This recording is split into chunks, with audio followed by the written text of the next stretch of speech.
Okay, let us start. In last class, what we did is the following.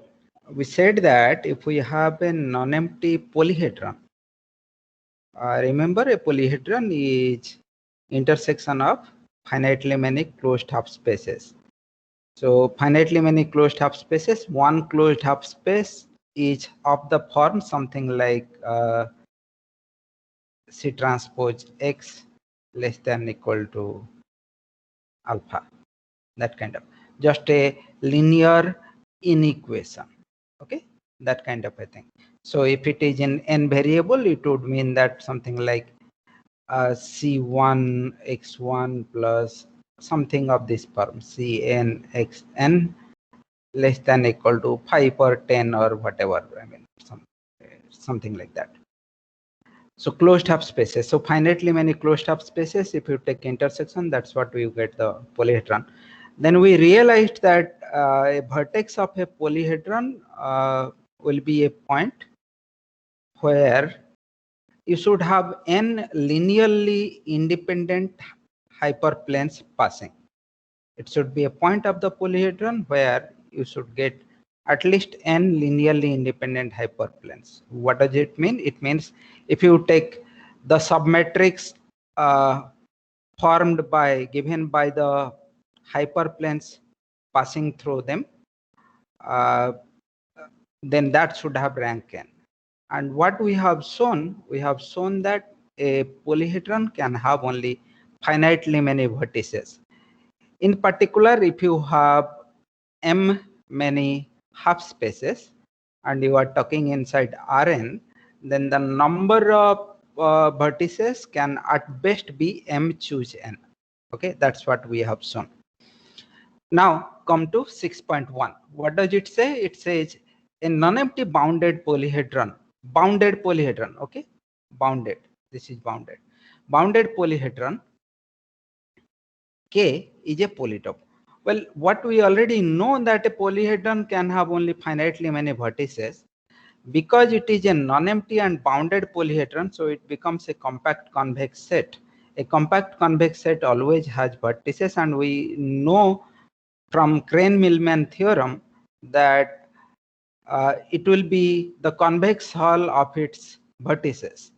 And we already know that being a polyhedron, it has only finitely many vertices. Therefore, this set using Crane-Millman theorem and the previous theorem follows that it is a polytope. Okay, so that is what it is. In order to proceed further, we require one more definition. This definition is the definition of what is called the polar dual, or simply we will call the dual. Okay, do not confuse it with the dual of a vector space, though things are little bit similar. But what is it? Now if you are looking at a set P, then if you look at the set of all X such that A transpose X is less than equal to 1 for all A, uh, in P. Okay, so this average. This is called the polar dual P star. So P star is the collection of all points X such that A transpose X is less than equal to, A transpose X means A inner product X. Okay, we are in Rn. This means this only. That is always less than equal to 1. So whatever X's, if once P is given, whatever points X satisfy this, that collection is called P star.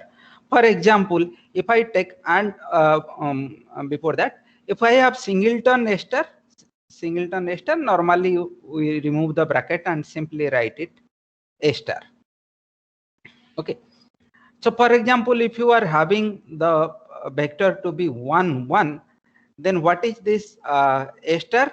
Now A star is the set, this one would be A star X less than 1 would be what? Would be like X1 plus X2 less than equal to 1. I have written X plus Y equal to 1, but that's okay. x1 plus x2 less than equal to 1. This is the line x1 plus x2 equal to 1, and x1 plus x2 less than equal to 1 is this one. Okay, so that's one half space. Okay, so there is one more thing that you should realize. See, suppose that you have a vector c somewhere. Okay, somewhere this is c, and so you have this particular vector c, and then you are looking at c star. So C star is what? Now, in order to find C star, you first find what is, C transpose X equal to 1. Well, C transpose X equal to 1 will be a hyperplane that will be perpendicular to C. So for which C will be a normal. Okay. And it will, because I need C transpose, so it will pass through, actually. This will contain everything. It will pass through the point what? Now it will pass through the point C by C norm square. Because if I take C transpose, this one multiply with this, so that C norm square, so that will be equal to 1. So what will happen, assuming suppose C has magnitude more than 1. So what will happen, something like this. This point will be C by C norm square. Well, what is C by C norm square? Now this is a point on this ray itself, whose magnitude, if you take the magnitude of this one, this magnitude is actually 1 by C norm. So the reciprocal of the magnitude of C. So it is on the same ray, a hyperplane that will be perpendicular to C, and it will be this side. It will also contain 0. This will be this side. So what you see, that C star is a half space that contains 0, and the corresponding hyperplane passes through the point C by C norm square, which is actually a point on the ray, and that has the reciprocal magnitude. We always take C not equal to 0. Okay. So, and notice this one, that C star always contains, so 0 is an is inside C star's interior. It's an interior point. Okay. Because this hyperplane is at a positive distance from origin. Okay, so there is a particular distance. You take a smaller distance ball, it will be like smaller distance ball, it will be away from that. So that's okay. Fine. Okay, that is 6.5. 6.5 says that for any non-zero C in Rn, the dual C star always has 0 in its interior. In fact, you can find this thing. Find what can be the maximum value of delta you can take, such that B delta 0 will be inside it. That you can find. And therefore, if you have finitely many such points, such C stars, their intersection will have also 0 in the interior. Okay, so you just have to take the minimum of those deltas, corresponding deltas. Okay, now the 6.6, it follows from the definition that if you have a set S, if I have set S, then S star, the polar dual of S, is nothing but the intersection of the polar duals of its points. Okay, so that is by definition. It follows. Actually, this is the definition itself. And this one also follows from the definition 6.7, that if A is subset of B, then B star will be less than, it will be a subset of A star. Okay, so that is because when you are considering B star, to define B star you have more constraints. it has to satisfy, more constraints have to be satisfied. So that restricts and makes it a subset. Okay, so let us first take S equal to this finite set. What is this finite set? Now one point is E1, this is one point is this, another point is 2E2, that is this one, minus 3E1, so this is minus 3E1, and the other one is minus E2, so this is minus E2. Okay, the labels are written at odd place. Actually it should be like 0, 1, minus 1, minus 2, minus 3, and corresponding that way, minus 1, 0, 1, 2. That's how it is. So I have S and I want A star. So A star, for that I want E1 star, E1. So this is the direction and the reciprocal will be itself. So E1 star is this one. This is the hyperplane, and then all this side, the left side, that will be E1 star. Okay, all of them, the left side. Okay, so this side, and 2E2, and I want 2E2 star, so that will be in the direction of 2E2, but the magnitude will be reciprocal of 2E2, so that will be half, so it will be this line and downside. Okay,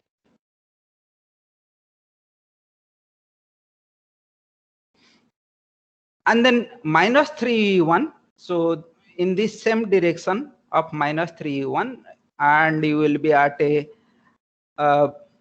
point where it will be that this thing is magnitude is 1 by minus 1 by 3, so that would be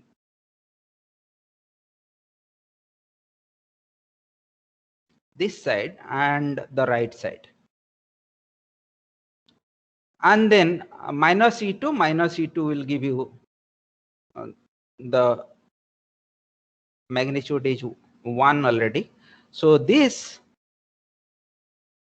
is A star, what you are seeing over here. Okay, this one is A star. Okay, now suppose I want to find out the double star, that is A star's star. But right now what I will do, I will find out the star of this point, this point, this point, and this point.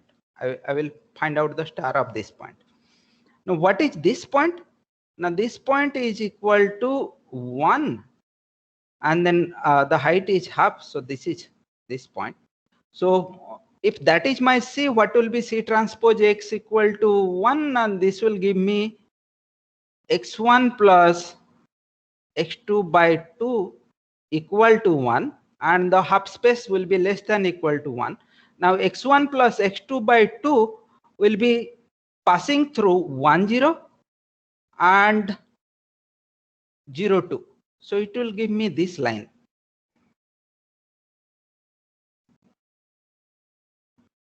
Okay, and the left hand side. Okay, and similarly this, notice how it is passing through E1 and 2E2. Similarly what you will do, you will get the one that passes through this and this side, and similarly minus 3E1 and E2, you will get this line.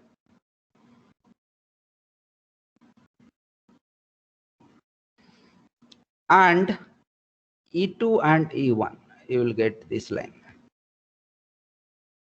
Okay, so this one will be obtained as the stars of this point, this point, this point, and this point. What you have actually obtained, notice, is the convex hull of the original set.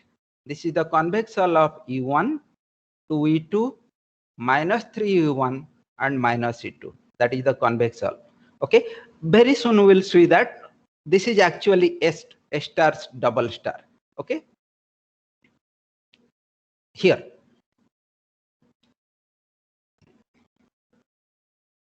what it says. Now this one says, now suppose that you have a set S. Suppose I have a set S, like you had here, you had a set of 4 points, not this point given 4 points, but these 4 points. This point, 1/2, this one that was what, half is height and x is minus 1/3. Okay, minus 1/3 half, and then this point and this point, these 4 points we had. So suppose I have a set S. Okay, fine. And then I found out a star. And what I do, I take the convex hull of S. This is a bigger set, but it contains S. And I take the star of this. What is the relation? Now, relation is actually equality. This is the same thing. So once I prove that, that will mean that the bigger picture that I have got on the top is actually S double star. Okay. Anyway, so to prove this, what we realize is that we already know that S is subset of the convex hull of S, and therefore the convex hull of S star will be a subset of S star. So that part is fine. What you want to show, that the other side inclusion. For that, you take, let X belong to A star. What is that I want? Now I want to show X belongs to the convex hull of S star. What does that mean? That means I want to show X transpose Y is less than equal to 1 for all Y in the convex hull of S. That is what I want to show. But then Y belongs to convex hull of S means what? Now Y will be of the form some lambda 1 S1 plus lambda 2 S2, some convex combination of some finitely many points of S. So in that case, I will be having what? Now I will be having X transpose of lambda 1 S1, because so as Y belongs to S, let Y be equal to lambda 1 S1 plus lambda 2 S2 plus lambda k sk, where, okay, so here you can write let Y be equal to lambda 1 S1 plus lambda k sk. I am not writing the detail, where S1 to Sk belong to S, and lambda 1, lambda k are positive numbers summing up to 1. So in that case, this is equal to lambda 1 X transpose S1 plus lambda k X transpose Sk. But what is X transpose S1? Now what is X? Now X belongs to S star, and what is S1? Now S1 belongs to S. In that case, X transpose S1 must have been less than equal to 1. So this is less than equal to lambda 1 plus lambda k, and this is equal to 1. So what we wanted to show this, we wanted to show that X transpose Y is less than equal to 1, which we have shown. So it basically shows S star is nothing but the convex hull of S whole star. That is the same thing. Okay. Now one more observation. Suppose that you have a set with 0 as an interior point. Okay, so I have a set, some kind of a set which has 0 inside it as an interior point. That means some b epsilon 0 is subset of the set. Now I set each S. Now I want to say that A star, this should imply A star is bounded. Why A star would be bounded? Now you take any X in A star. Take X in the dual. Well, if X is equal to 0, then its norm is 0. So you don't have to show anything. So suppose X is non-zero. If X is non-zero, then notice that X by X norm, this is the unit vector, and multiply it with epsilon by 2. So this is a vector that will be inside B epsilon 0, because this is a vector of norm epsilon by 2 that will be there. And so that is inside S. Okay, and I have taken X from A star. So therefore X transpose this should be less than equal to 1 by definition of A star. Okay, so I am just putting a comma, like you can put this one. You can forget about transpose. Okay, the inner product, I am putting the inner product symbol. Okay, but then this basically means, this implies epsilon by 2, and that is X transpose X is X norm square. So X norm square cancels. That is less than equal to 1, and this implies X norm is less than equal to 2 by epsilon. So it basically means whatever X you take from A star, its norm is always going to be less than 2 by epsilon. It's a fixed number. So A star is bounded. Okay.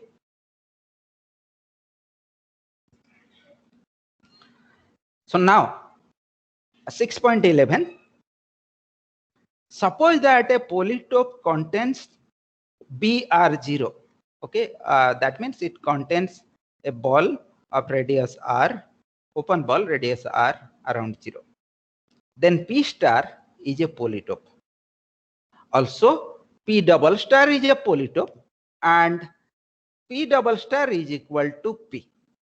That's what it says. It will be the same thing.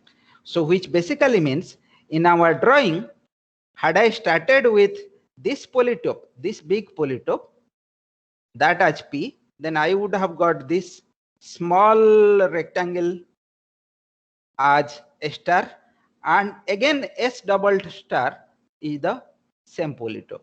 Okay. Yeah. So first of all, what you have now, you have BR0 is a subset of P. What is P? Now P is a polytope. Now since P is a polytope, what is P star? Now P star, P being a polytope, P is the convex hull of its vertices. And you just said just a little bit earlier that in that case P star is nothing but the star of its vertices. That's what it said. A star is convex hull S star. Okay. And you also said, so that means that will make it a polyhedron. And in the previous result, he said because 0 is an interior point, P star will be bounded. Therefore, P star will be a bounded polyhedron. This will be a bounded polyhedron.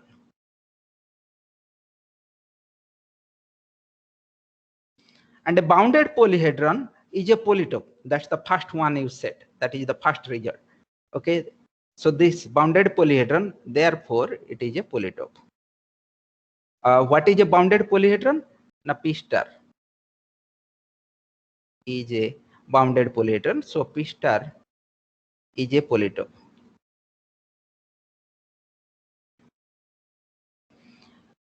Now remember, what is P star? Now P star is actually the stars of its vertices. Okay. Now the stars of the vertices always contain 0 in its interior. Okay, that's what you have shown. You may ask one question. No, see, one of the vertex might be 0 itself. No, that cannot happen, because you are saying B or 0 is inside P. 0 is actually in the interior. Okay, that will not happen. And in any case, 0 star, if you are talking about 0 star will be the whole of Rn if you want to apply this. So anyway, P star is a polytope, and what now P star contains 0 in its interior. That's what we said earlier, that C star, when you drew this 0 always belong to C star. That's what we said, always is an interior point, and if you take finitely many intersection, that is the same thing happening. So as P star, as 0 belongs to P star interior, we have, I am skipping we have, I mean basically, so this implies we have P stars star is a polytope.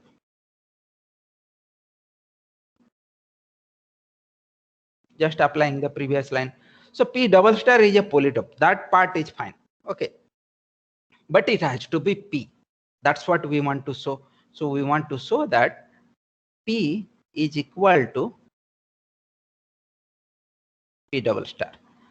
Now, suppose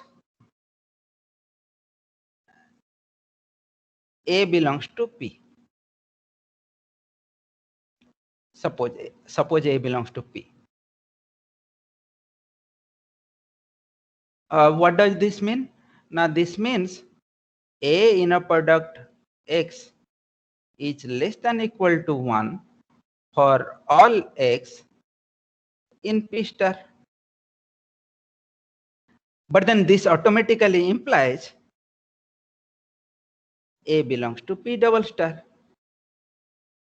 So this proves that P is subset of P double star. Okay. Conversely, you want to show P double star is a subset of P. Now suppose that we prove by contradiction, suppose that there is a point B which is in P double star set minus P. Now what is P? Now P is a polytope. Okay. Now compact convex set? Yes, compact convex set. Okay. Fine. So in that case, non-empty, na?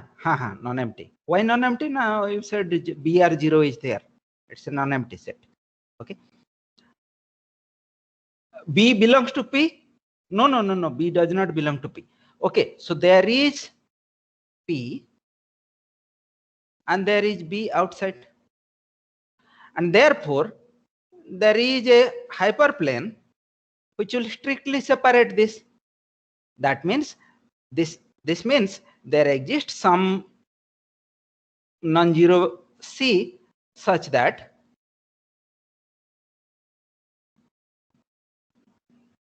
C transpose B is greater than alpha and C transpose X is less than alpha. This is for all X in P. Acha, is 0 in P? Now yes, 0 is in P. So substitute X equal to 0, you will get alpha is positive number. Fine. Now if alpha is positive number, why don't you divide everything by alpha? So this means C by alpha transpose B is greater than 1, and so you can call this D actually, the vector D. C by alpha transpose X is less than 1 for all X in P. Okay, so there is a vector D such that D transpose X is less than 1 for all X in P. What does that mean? That means this vector C by alpha,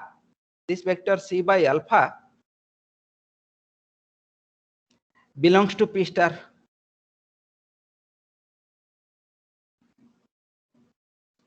Why? No, because that C by alpha transpose X is less than 1 for all X belonging to P. So this vector by definition belongs to P star. Okay. And this vector belongs to P star, and this B, that vector transpose B is greater than 1. What does that mean? Oh, that means this B cannot belong to P double star, because if this belongs to P star, P double star contains all those points. If B belongs to P double star, then by definition its inner product with all vectors of P star should have been less than equal to 1. But here its inner product with one vector is strictly bigger than 1. So this means B does not belong to P double star. And that is a contradiction to this place, that you assumed B in the P double star. Okay, set minus P. So no such vector is there. That basically means P double star is equal to P. Okay, fine enough. What is two easy corollaries? One corollary is that a polytope, what you saw, a polytope with an interior point 0 is a bounded polyhedron. That's what you just saw.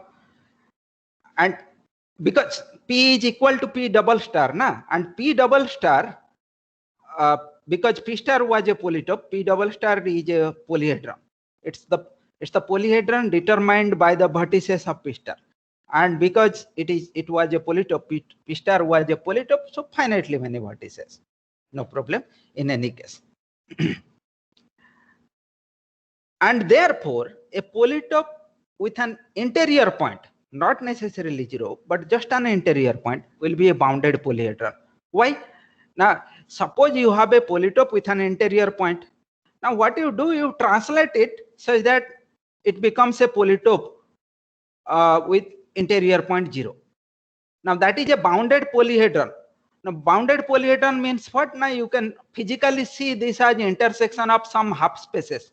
Imagine the half spaces like planes and then a left half, that kind of left half. So imagine it half spaces. So it is the intersection of some finitely many half spaces. Now, if you translate it back, those half spaces will remain as half spaces. Okay. So it follows from translation.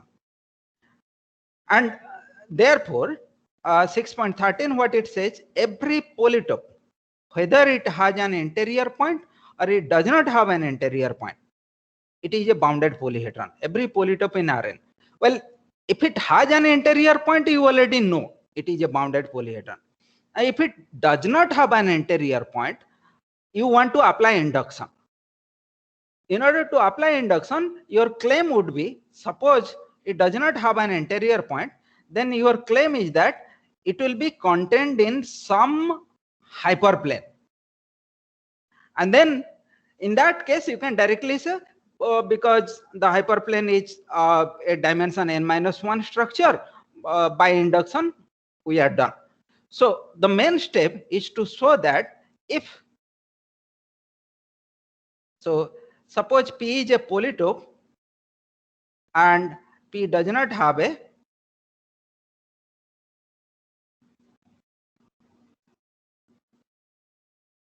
an interior point.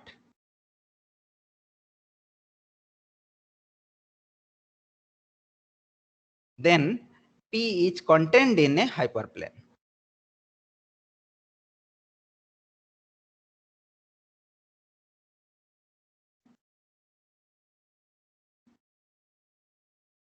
That is what you want to show. As soon as you show it, the proof is over by induction. How do I show that? Now suppose P does not have an interior point, and I am claiming that P is contained in some hyperplane.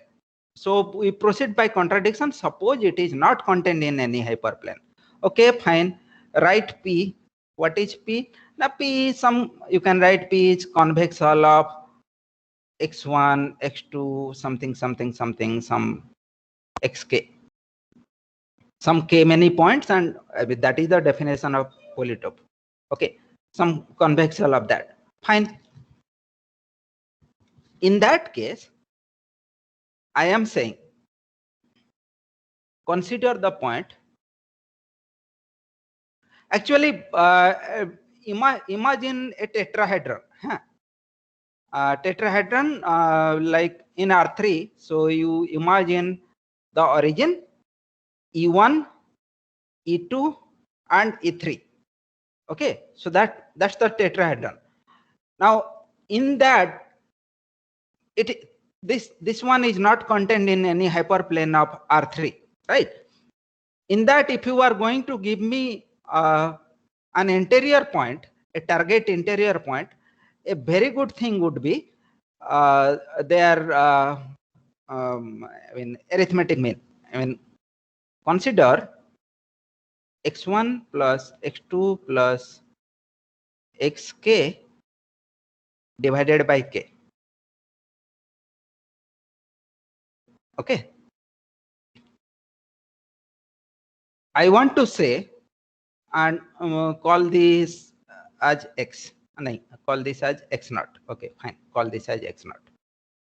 I want to say this is an interior point. First of all, is this a point of P?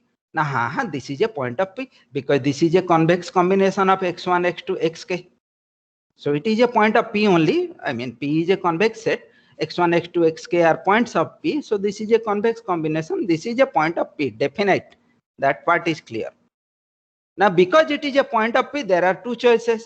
Either it is an interior point or it is a boundary point.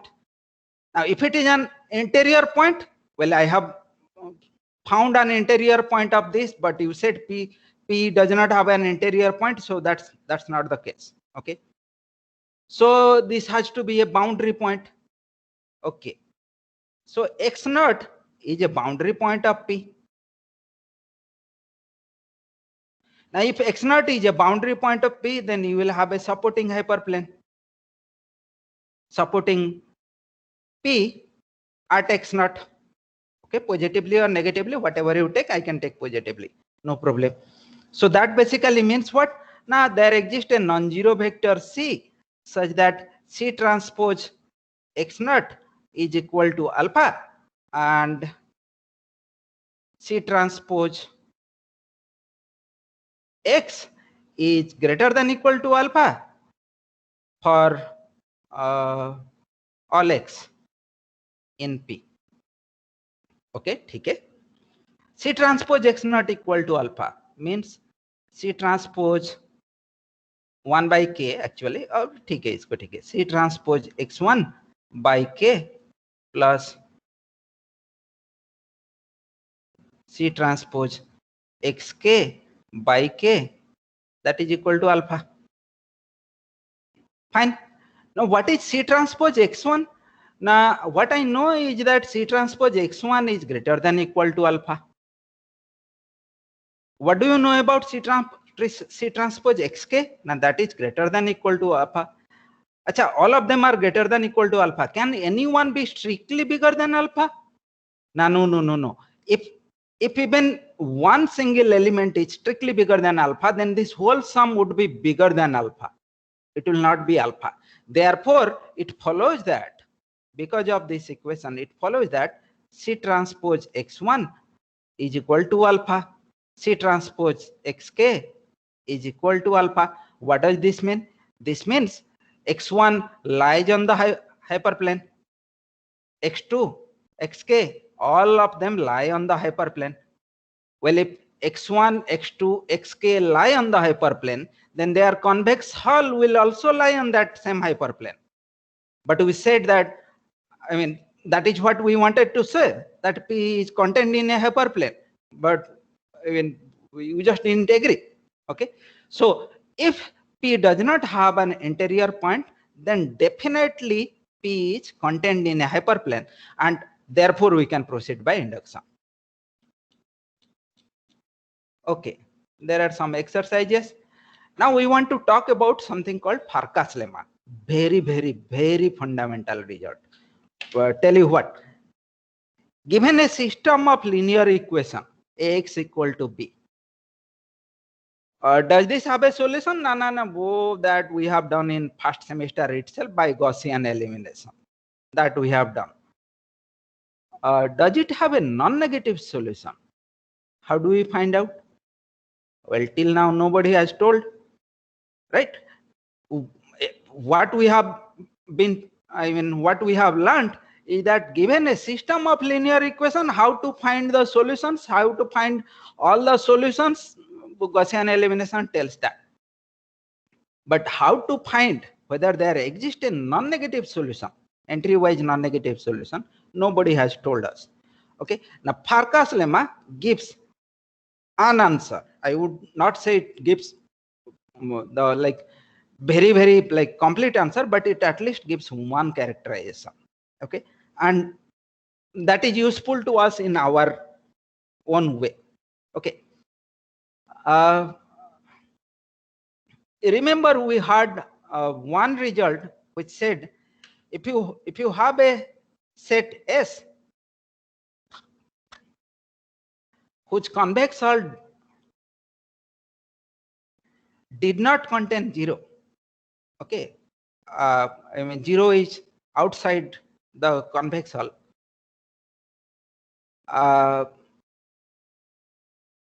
Then, so suppose I have a the convex hull did not contain 0 outside. Then the cone generated by this, actually the it was 0 was outside the closure of the convex hull. Actually, it's basically outside. Then the cone generated by S was closed. Well, right now I am more interested to show if I have a finite set, then the cone generated by that is that set is either Rn or it is the intersection of finitely many closed linear half spaces, therefore closed. Okay, now see, the idea is that, see, first of all let me draw something. Suppose in R2 I take these 2 points. Now if I take these 2 points, what is the cone generated by them? And the cone generated by them will be this one, and everything in between. That will be the cone generated by this, and that will be a closed set, and it will be finitely many closed half spaces. And what if I had something like this?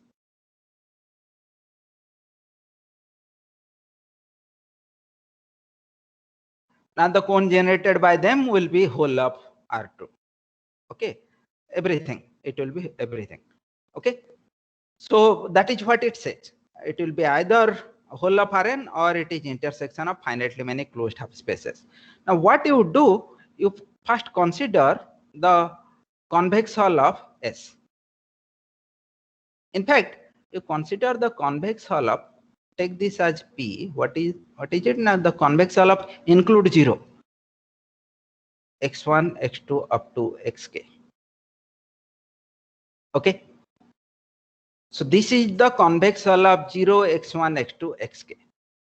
Fine. Now, is this a polytope? Why not? It is the convex hull of finitely many points. So this is a polytope. But you just said a polytope is a bounded polyhedron. Whether it has an interior or it doesn't have an interior, that's what you said, the previous result. Every polytope in Rn is a bounded polyhedron. You have just said that. Okay, fine. So this is a bounded polyhedron. So if it is a bounded polyhedron, then this is of the form X such that AX less than equal to B. I mean, the number of rows in A will mean the number of half spaces, okay, whose intersection you have taken. Fine. Now is 0 in P? Nah, 0 is in P. So that means B is entry wise greater than equal to 0. Now yes, B is entry wise greater than equal to 0. So then what do I do now? I divide B into two parts. One part is 0, 0, 0. B will have some 0 entries and some of positive entries. I divide it conformally. So okay, conformally I will write A is equal to first part B, second part C, and accordingly B will be first part 0, second part some positive number greater than 0. You call this D or something. Okay, and you have AX less than equal to B. Okay, the first part is 0. Okay. Okay. Now, in fact, here you see finitely many closed linear half spaces. And the linear half spaces I am getting from here are the following. So let me write K. I am giving you the cone. Okay. The cone generated by S. Then the cone generated by S is the set of all X such that Bx is less than equal to 0. That is the cone generated by S. How do you know? I am claiming this is cone generated by S. This is my claim. How do I know? I will show one is a subset of other both way. I will show. Okay, fine. So let X be a point in here, the cone generated by S. Okay. If X is a point in here, then X will be of the form, what is it? Now it is a non-negative combination of points of S. Okay. So this is a non-negative combination, some lambda 1 S1 plus lambda K. I mean, I should take T or something. K I have used. Lambda T ST.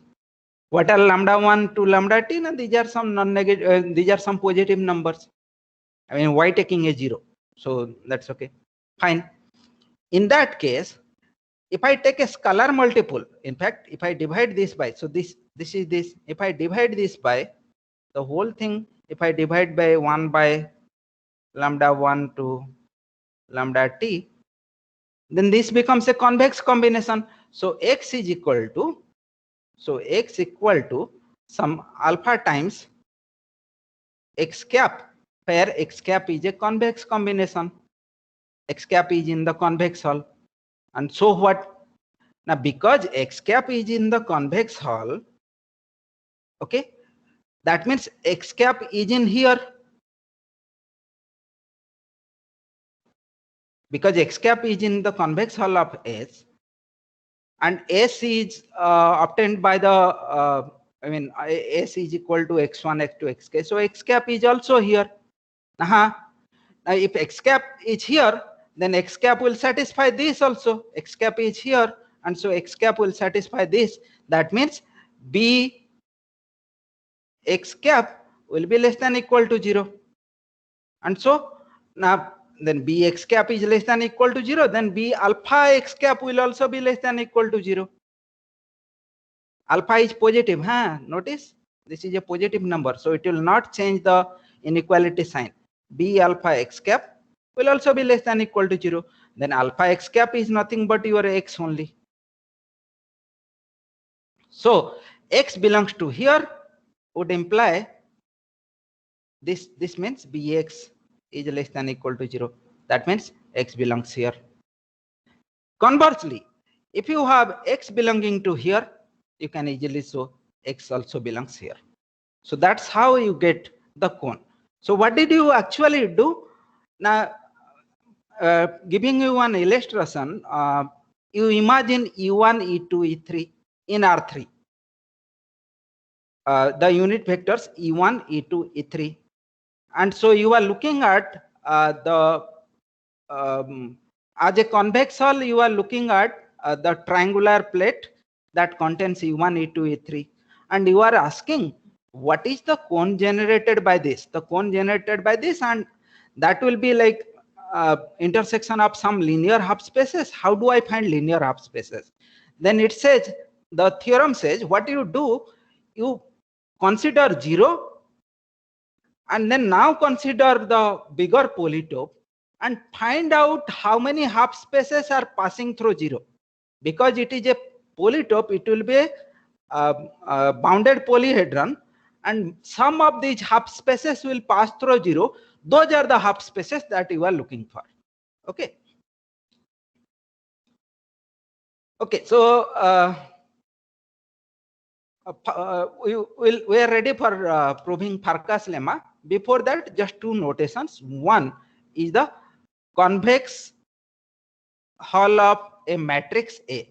What do I mean by convex hull of a matrix A? I mean the convex hull of its columns. Okay, and similarly, what is the cone generated by a matrix A? Now, the cone generated by its columns. Okay, so that is what the understanding is. Okay. So Farkas lemma, what does it say? Farkas lemma says the following, that the system X equal to B has a non-negative solution if and only if these following two are equivalent. If and only if Z transpose A greater than equal to 0 implies Z transpose B greater than equal to 0. This is X equal to B has a non-negative solution. Hello? Sorry? Has a non-negative solution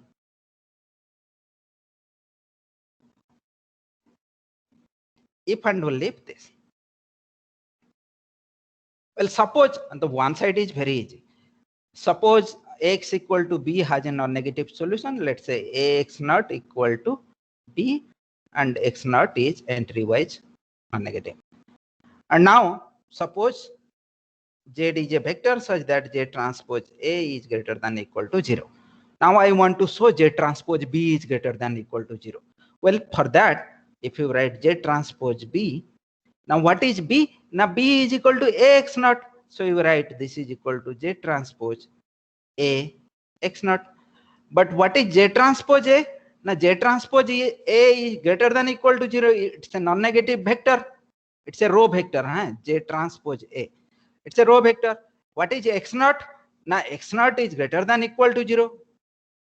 That's what you have said. And therefore their product will be greater than equal to 0. So Z transpose B will be greater than equal to 0. So that means one side is proved. Now the other side. Suppose that B holds. Okay, B part holds. That is, whenever you have Z transpose A greater than equal to 0, you are seeing that Z transpose B is somehow some curiously becoming greater than equal to 0. Does that mean the system X equal to B has a non-negative solution? The answer is yes. Okay.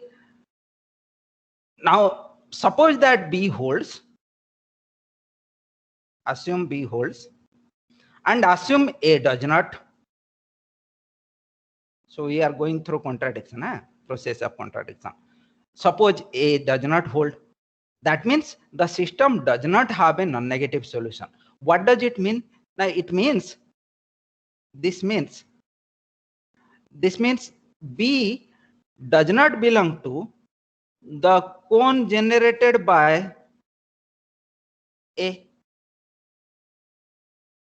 B does not belong to the cone generated by A, because if B belongs to the cone generated by A, it basically means B is equal to X for some non-negative X. Okay, that's the cone generated by the columns of A. Okay, so B does not belong to the cone generated by the columns of A. Columns of A, finitely many? Naha, finitely many. But you just said in that case, you just have said that cone generated by A is a closed convex set. Because it was intersection of finitely many half spaces, right. So B is outside, and that is true. B is outside. So I have a closed convex cone. I have some closed convex cone, and B is outside. In that case, I will get a supporting hyperplane. I will get some supporting hyperplane that separates B from this cone of A. What does that mean? That means there exists some C not equal to 0 such that what? Such that C transpose, remember, a supporting hyperplane to a cone is always linear, that we have already said. So C transpose X is greater than equal to 0 for all X in cone A, and C transpose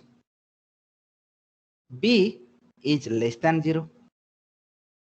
That is what will happen. Acha. Now, whether the first column of A is inside cone A or not? Now, why not? Cone A means the cone generated by the columns of A. So these are few vectors, column vectors, and they, in particular, they will be inside that. So that basically means C transpose A will be greater than equal to 0. C transpose the first column of A is greater than equal to 0. C transpose the second column of A is also greater than equal to 0. So C transpose A is greater than equal to 0. What about C transpose B? Now C transpose B is less than equal to 0. This is a contradiction, because you said for every Z in Rm, whenever C transpose A is greater than equal to 0, we have C transpose B is greater than equal to 0. But here, look, we have got a C such that C transpose A is greater than equal to 0 and C transpose B is less than equal to 0. Sorry, less than 0. So that is a contradiction to the fact that we said B holds. So the proof is over. So that is Farkas lemma, and few exercises over here. Okay. So I will stop here. If you have some questions, you can ask.